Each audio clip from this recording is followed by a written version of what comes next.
It's time to think differently about healthcare, but how do we keep up? The days of yesterday's medicine are long gone, and we're left trying to figure out where to go from here. With all the talk about politics and technology, it can be easy to forget that healthcare is still all about humans. And many of those humans have unbelievable stories to tell. Here, we leave the policy debates to the other guys and focus instead on the people and ideas that are changing the way we address our health. It's time to navigate the new landscape of healthcare together and hear some amazing stories along the way. Ready for a breath of fresh air? It's time for your paradigm shift. Welcome to the Paradigm Shift of Healthcare, and thank you for listening. I'm Michael Roberts here today with my co-host Scott Zeitzer. This show is focused on the many ways that healthcare is changing and how the consumerization of healthcare is affecting practices. We talk about this topic on a regular basis over at p3practicemarketing.com, and we'd invite you to be a part of that conversation. Today, let's talk about expanding the reach of the practice. Yeah, that's something that is, it's something I talk about every day, all day long. To practices, how practices get the majority of their patients is via word of mouth. I mean, if you ask a practice, hey, how do they find you? It's like, well, we try to do good work and we get lots of friends and family, and there's a lot of doctors who know that Dr. X is the best. And that makes a lot of sense. But now the paradigm shift, right? So that first bucket, shall we say, of friends and family, Michael, I'm thinking there's very low leakage in that particular bucket, a funnel bucket, whatever marketing folks want to call it. The second funnel is interesting, right? The second funnel where it's a primary care provider says, you should go see Dr. X. Now, Michael, you and I have talked to a lot of primary care providers. Sometimes they're not allowed to say, just see one doctor, correct? Right. It's funny because I'm even thinking about like the friends and family recommendation. Yep. I get recommendations and I go, okay. Sometimes like maybe I'm going to see that person, maybe not. It's definitely a point in their favor, but without a doubt, it's not a decision in a vacuum for sure. And I want everyone to listen in on this and lean in. It's like, you don't know when they don't call you. There's no magic measuring. Like, did you know 45 people didn't call us? No, you just didn't get a call. Right. And so just focusing on those first two things where you think you're getting everybody, you're not. And that's okay. You could still be very busy. Don't get me wrong. Again, there's busy and there's how busy you want to be. And then there's what kind of patients so that you're finding value. But last but not least, it's what about if they don't know you or hardly know you? Or the primary care doctor says, here are the 3 people that I have to tell you to go see because I'm not allowed to tell you one anymore because I work for the blah, blah, blah system. Okay. Yeah. So if you want to get control of your own destiny, this word of mouth, how you get the word out about you, you really got to kind of open up a little bit and come up with different ways to get the word out about you. Yeah, for sure. Let's say that you've got whatever level of the word being out there already. Sure. People are going to look to those online channels. And we have talked about this quite a bit, so we'll kind of just hit them kind of quickly. But, do you have a website that's in place that does all the things? Does it check all the boxes? Easy to navigate. It loads quickly. It's mobile friendly. Has the content on there that helps you differentiate. Again, this is stuff we've talked about, like just on our last show even. We already talked about reputation marketing and how tightly integrated that is with local SEO. So all those map listings that you have, are they up to date? Do they have the right information? Do they have positive reviews? Do they have the right reviews kind of thing? Sure. Because negative reviews aren't necessarily a bad thing if you show that you're responding to people and you're actually giving them a fair chance to resolve issues online, that sort of thing. But so that's kind of in a lot of ways, that's table stakes. That's what you have to do to get started if you really want to hold your own. Is you're going to have these word of mouth channels. But then are you providing like a good spot for them to be able to come online and verify what they've heard or to give some kind of easy compare contrast? Because, the friends and family may not have only gotten one recommendation. Absolutely. Aunt Mildred may have recommended this doctor and somebody else recommends this doctor. Then you have a choice to make. And it's not just about whether you like Mildred or the other person better. You have to actually kind of take a look at these doctors and figure out who's right. So let's say you've done that. You've covered the basics. You have good word of mouth. You have somewhere for your patients to go. And in your market, whatever you're defining as your market, you're doing okay, right? Like you've got a decent presence there. So now we start to kind of like broaden that net. What does it look like to try and expand your reach? Are we talking about out of town patients? Are we talking about, depending on your metro area, just people that are on the other side of town, of said river, bridge, et cetera. Yes. Exactly. Like, it's so funny because we're in the New Orleans area and you're on the West Bank, Scott, and I'm out here in Metairie, nearly Kenner, according to whomever you talk to.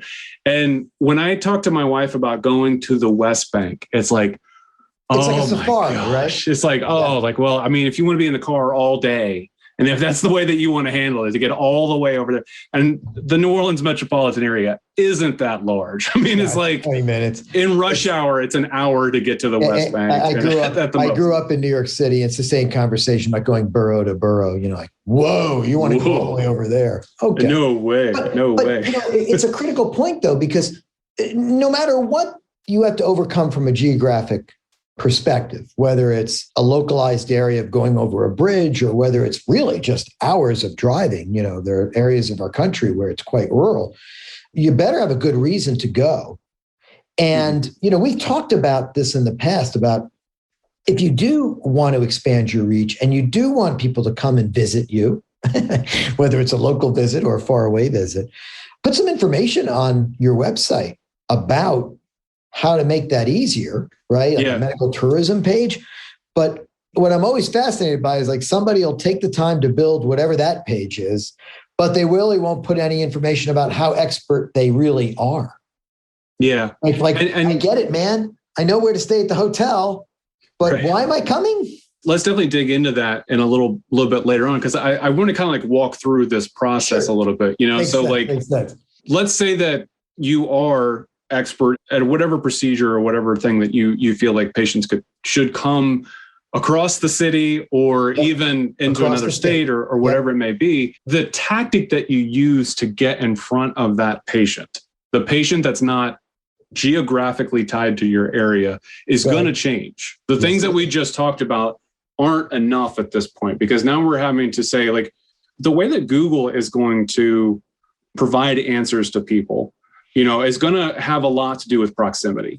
So this is actually a big thing that I used to deal with in another field entirely. We were dealing with like tourism kinds of things. Yeah. And so people that were in a town maybe half an hour from here would say, like, I want to rank for New Orleans. And we go, yeah, cool, but you're not in New Orleans. Like, good for you that you're trying to rank that and you're trying to get that spot, because that would be free traffic to your site and all that. But it's just not the way that Google is going to reward you unless some sort of extreme circumstance changes that. This is also something we run into with practices. I'm in the suburbs, but I want to rank for Boston. I want to rank for whatever. And it's like, that's cool, but you got some work to do. Let me step in for everybody. So this happens a lot where somebody wants to rank for another place, so to speak, and Google thinks they're helping you. It's like, yeah, but you're in Portland, man. So Portland, Maine, there's no reason why you would look for an orthopedic surgeon outside of Portland, Maine, or Portland, Oregon, for those people I just irritated. And so it skews the rankings for that. And I think that's critical for everybody to know. It's that definition of what's skewed and what's not, right? Like, I said Portland. I didn't say the greater Portland area. I didn't say the greater, the greater. Nobody looks up stuff like that. I would like to find someone in the greater Portland area. Right. That's not how people do it. So, let's talk about just search behavior just for a second. We as people, as patients, as consumers, our behaviors have changed because of the tools that we use. That's right. We go to Google and we type in things like best surgeon near me. And that's never a question that you're going to just ask somebody, best surgeon near me? Question mark. But we adapt to the tools all the time. So Google is using your geographic location specifically. But think about the difference in ranking and what search results you're going to get for best surgeon near me. I'm in Kenner, practically. I'm on the Metairie Kenner line, but I'm in the suburbs of New Orleans. And if I say best surgeon near me, as opposed to being downtown in New Orleans and saying best surgeon near me, obviously you're going to have very different results. So the types of experiences that people are getting, all that to say, Google is personalizing depending on exactly where you're at and exactly what you're searching. So if you're going to overcome this dynamic, all of this to say, if you're going to overcome all this, you're going to have to start running some advertisement. And you're going to have to start very deliberately targeting who you're trying to get. If you're trying to get somebody in the suburbs to come in to see you or to go to whatever city, like let's say our best surgeon is in Baton Rouge. Well, that's never going to show up in my organic results, right? Like because I'm so close to New Orleans, it's going to try to put me towards the surgeon that's in this area. So what are the things that people can do to overcome? Running different kinds of ad campaigns. There's lots of other methods that you can use, offline as well. But like if we're just looking at like an easy to approach digital tactic, this is a good one that can really target in and really get the right kind of patient for you. Let me kind of jump in for a second. So if you're a surgeon, there are a couple of different reasons you may want to extend word of mouth practice reach. So one could be like, hey, I think I'm the only guy doing a particular procedure. We talk to a lot of people who specialize in a specific surgery, treatment, et cetera. And, we often hear like, I think I'm the only one trained to do X, whatever X happens to be. And they know they're not going to pull enough patients into their area for this particular procedure or surgery just because there's just not enough people living. Not everybody lives in Manhattan. And so where you do have millions of people, right? So that could be one reason that you may want to quote unquote expand your geographic reach. The other one could just be like, man, there's just a lot of competition in this area. And I just need to pull from more. I need more geographic area to hit, for my overall about what I'm trying to do. And all these are good reasons for that. And please listen to the other shows about what the table stakes are, right? Michael kind of went through very quickly, which I'm not going to bore you with. Everybody's heard it. And if you haven't, hey man, podcast, we've got from this radio show and previous podcasts, more than enough information. Look it up. We'll see it. But now we go into this whole thing. And Michael, this is one of those things that I'd love for you to walk me through it. If I'm a surgeon, I go, okay, I think I'm the only one doing this procedure. And we come back to you with like, well, ads would probably be your next best, right? Your next best bet. You got a good site, you got good content on the site. That's great. Yep. Walk me through that. What's the minimum spend? Do I go Facebook? Do I do Google? Both? Yeah. How do you kind of walk through that? Absolutely. Yeah. Here's your P3 pro tip for the week. Are your paid search campaigns not converting as well as you'd hoped? There are several things you can do to improve your campaigns, but we recommend taking a quick look at your landing pages. If you're getting lots of clicks but not many conversions, your landing page is often the culprit. Imagine you had just clicked on an ad and were taken to your landing page. Does it give a potential patient all of the information they need to know about the procedure or service you're promoting? Does it explain why a patient should choose your practice over competitors? And most importantly, does it call for patients to take action by prominently featuring your phone number and appointment request link? For ads, you have to make it easy for patients to convert if you want to get the best return on your investment. Quick break here. If you're just joining us, this is the Paradigm Shift of Healthcare. I'm Michael Roberts here with Scott Zeiser. Today, we're talking about expanding the reach of the practice and some of the natural barriers that you're going to hit just because of what Google will allow people to see, because of what the algorithm says, the almighty algorithm says that people will want to see, also because of consumer behavior, what they are looking for. So there is a limit. You do have to make sure that you've got your standards, your basics of a good website, good content, good information online. So that's kind of the table stakes to get going. And then hey, we're talking about like Google's going to limit it at a certain point. So advertising is a great next step. Yep. Advertising, it's really interesting to see how advertising shifted during the height of the pandemic, is what I'll call it, versus not the height of the pandemic as people are kind of starting to get back out. During the height of the pandemic, Facebook ads, I feel like really became a major, major way of reaching people. And one of the more effective ways of reaching people at the time, because people didn't necessarily know what to search for at the time. Like we were all kind of in this new space. We didn't know like what was happening with health and what was safe and what wasn't, right? So we'd use Facebook a lot because of its ability to gain exposure. It's not necessarily a behavior-based thing as much as it is like a demographic-based thing, an interest. So if I know that I need to reach patients that are between the ages of 55 and 65, and, maybe are weekend warriors or are there whatever, like I can start getting into targeting the demographics. I can start targeting some behaviors that people talk about on their profiles, all those different things that you do in your Facebook profile where you say, I'm interested in movies or I'm interested in sports. That's right. Facebook uses that as fodder for its advertising system. And as a medical practice, like you can use some of that information to help you find the right patients. So in terms of being able to find the right fit from just, I'm trying to find this type of person for my practice, Facebook's a great platform for that. I mean, we usually will try and do some sort of combination of Google and Facebook to help provide both of these things that we'll be talking about in just a second. But, I've seen some really strong results from a Facebook advertising budget of like $500, Sure. as like a part of your advertising spend that you're doing per month. Yeah. But I would partner that with at least an equal spend in Google, because you do start to get behavioral targeting and that behavioral and like intention kind of targeting. Let's talk about that for a second. So in general for us, if you came to us and you want to do advertising, we basically say, look, your minimum budget's about $1,000 and we can spread it out between Facebook and Google. And then there's a management fee. These are not crazy things. Every agency out there does it the same way. What their minimums are, et cetera, that's all dependent upon the agency. For us, it's an experiential one where we tried to get away with lower numbers and we just weren't seeing the volume we needed. And we felt strongly after doing it for quite some time that, hey, that $1,000 minimum total, like you were mentioning, Michael, spend $500 here, spend $500 there, do more if you want to be more aggressive.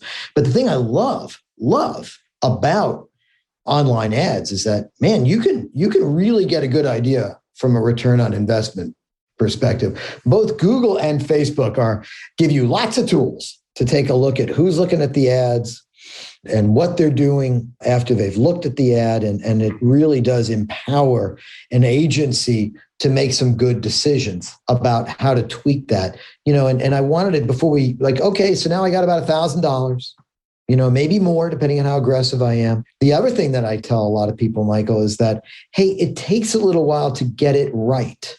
It's not like there's a magical formula, right? Like, oh, you just do this. And then, you're automatically going to get a high conversion rate. It's like, no, every practice is a little bit different. So how does that work at most practices? In that first month or two, there's a lot of fine tuning happening, correct? Yeah, for sure. I mean, there's way simplify things for a second and just say there's two components. We've only got so much time on this particular one. There's two big components that you're looking at here. How many times did somebody click on my ad? And then what did they do when I got to my site? Because Google, Facebook, any advertising platform you want to use, they'll happily accept your money, right? They will, every click that you do, or whether you're doing impressions, spy, or whatever you're doing for how you're setting up your spend, they're going to get theirs.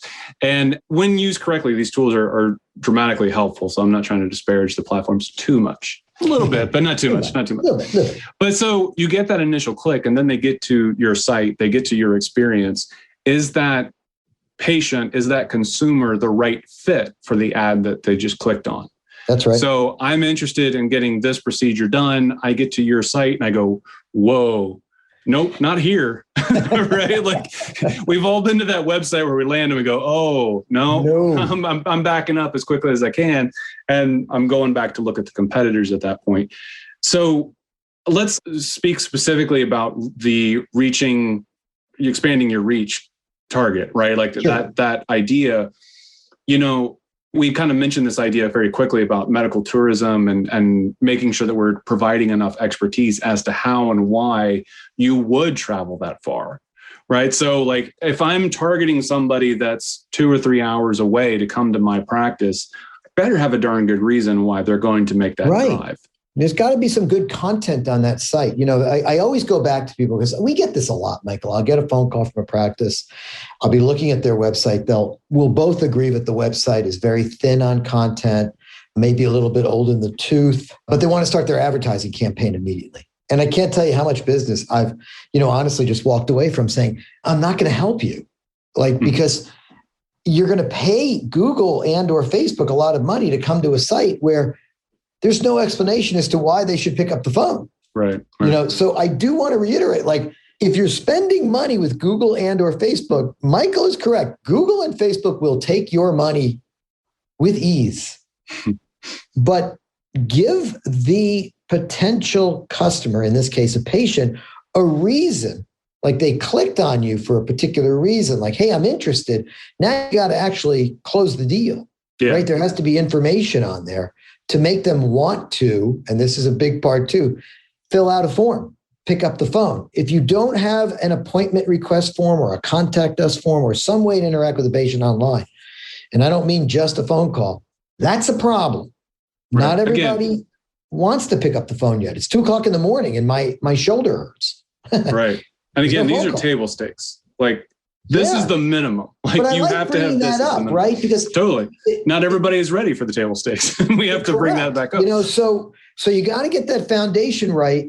And now we've got like this spend of about $1,000 a month or more, depending on what city, the competition, what your geography is like. Like there's a big difference in what you're going to spend in terms of attracting potential patients between, say, Midtown Manhattan and Montana, just to stick with lots of M's. From that perspective, that's part of that fine tuning in the first month. Are we doing the ads right? Are we writing them correctly? Are we getting enough people to click on it and then do what we want them to do? That doesn't happen in a week or two. It happens in a month or two. That's part one, right? Sure. But once we get it well oiled, you're able to go take a look at what's going on. And there's HIPAA compliant ways to handle this, everybody. So if you're a patient listening, don't worry. The only people seeing this are the people who are managing the practice or have signed what's called a BAA, a business associate agreement, so that all that information is protected. But it's one of the things I love about ads. When it works well, you could really have some great conversations about, I spent X and I'm making 2X, 3X, whatever the number is. Right. But, I kind of wanted to talk to you, Michael, and we're going to have to talk more about ads. We've got a limited time, but what's an ad like on Facebook? And how is that worded differently than an ad on Google? If you can kind of walk people through that. Yeah. So, think about like when you're scrolling through Facebook, like what are the kinds of things that are going to stop you and actually get you to pay attention? Right? How does Paul Rudd stay this young? That is a fascinating question. It is a fascinating question. I don't know. But what are the things that are going to work? So we've run and tested a lot of different options on this kind of stuff. One of the things that, I was certain would work, which automatically means it's not going to work. But one of the things I was certain was going to work was, hey, let's run some fun stock photos, the patient that's doing well, right? Yeah. Like that's kind of like a traditional mindset of like, show me the stock photo of the person that's already supposedly recovered from the procedure and is back to their active lifestyle. And this is a lot of what you see in pharmaceutical advertising. Absolutely. That kind of stuff. The ad that for that particular campaign that did really well, and this was this particular campaign in this particular market at this particular time. And that's the great thing about advertising. It really does differ depending on where you're at. But the pictures of the doctors did the best. That caused people to stop and slow down and see what we were talking about. And in this particular case, you could do something as high level as this particular orthopedic practice offers great service. Here are all the different things that we provide. This particular practice does great hip replacements. That could be the kind of subject line. But all of this, you're going to be seeing as almost like almost like an interruption, right? Yes. Like it's going to be judged as an interruption if it's irrelevant. How can I kind of like insert this into a conversation and give something that's helpful, that's not too pushy, that's useful, as opposed to a Google search which says, I'm looking for a hip replacement now. Right. It's a much more direct kind of conversation on Google, whereas in Facebook, it is really like a lifestyle. It could, and you're right about that. There was a particular surgeon we work with where the medical device company really wanted the robot, but thankfully they were very, very open to measuring, et cetera. And they're like, yeah, our robot is not doing well, but the doctor's doing very well. Can we combine the two? And it's like, we can. Yeah. And that was the win. That word there, just the measuring of it. Yes. Like, advertising is experimentation. And that is like the mindset that has to be there if you're going to run a successful campaign. No doubt. I talked about, like, I was certain that blah would happen, and it definitely didn't. But understanding that there will be trial and error, especially in those first couple months. Yep. After the first couple months, then you're looking for, how do I keep improving upon my results? How do I keep beating out what came before? So I can't emphasize enough. So, from setting an expectation thing, when I talk to surgeons, I'm always like, look, man, if somebody breaks their arm or has a total knee replacement, you set expectations about when they're going to feel better. And the same thing goes with ads. It's like, if you're working with an agency, I always try to tell them, like, look, guys, it's going to be a month or two before we get this right. We're going to get some wins. In the particular case you're talking about, where it wasn't working that well, we immediately fixed it and tweaked it, and we were able to see measurable increases, and everybody was happy. And I think it's important that if you're listening in and you are a practice, it's like, plan for that month or two. Be open about it. Work with your agency. See what's working and what's not working. Know how you're doing pre-work and post-work. Because this is something Michael and I talk about all the time. Like, how do we specifically define that we got the win here? And it's like, you never got the win alone. All we did was like do a good ad and point them to the practice where there was good information. But ultimately, when the doctor walks in the room and says, tell me a little bit about what your problem is, everybody's involved. Everybody, it's a multi-step the scheduler, the PA, the surgeon, it's a team effort. But, if you're a practice and you're going like, hey man, I'm only doing I'm just making something up, 2 or 3 jumping jacks a month. I always use jumping jacks. And now that I'm working with this agency and we got this ad campaign working, I don't know, on average, I'm seeing 4 or 5. Mm-hmm. Is it the agency? Is it the practice? Well, it's both. It's great. Everybody's working with each other, but you increased. And so when you look at like, wow, I'm spending, just to make it up, $1,000, $1,500, whatever it is, but I picked up this much money in net revenue, well, everybody's good, right? I think that's critical. Yeah. Just to be clear for everybody, like the budgets that we're throwing around here, we're talking about smaller practices. Absolutely. Ad campaigns. So it we quickly work with grows, a lot larger practices where those numbers are much higher. Absolutely. For sure. Yeah. For sure. Everybody, there's so much more we can get into. If you have questions, feel free to send them our way. We're at p3practicemarketing.com. I'd love to have a conversation about this. If you just wanted to even throw out just a question around how your campaign's set up, and if you wanted a second opinion on something. But we also set up a short quiz to help practices think through their approach to word of mouth, because today it looks different than it used to. So this is another tool that you can use to kind of help evaluate how your practice is doing. You can find that quiz on our homepage. Until next time, thank you so much for joining us. Have a great week. Thanks again for tuning in to the Paradigm Shift of Healthcare.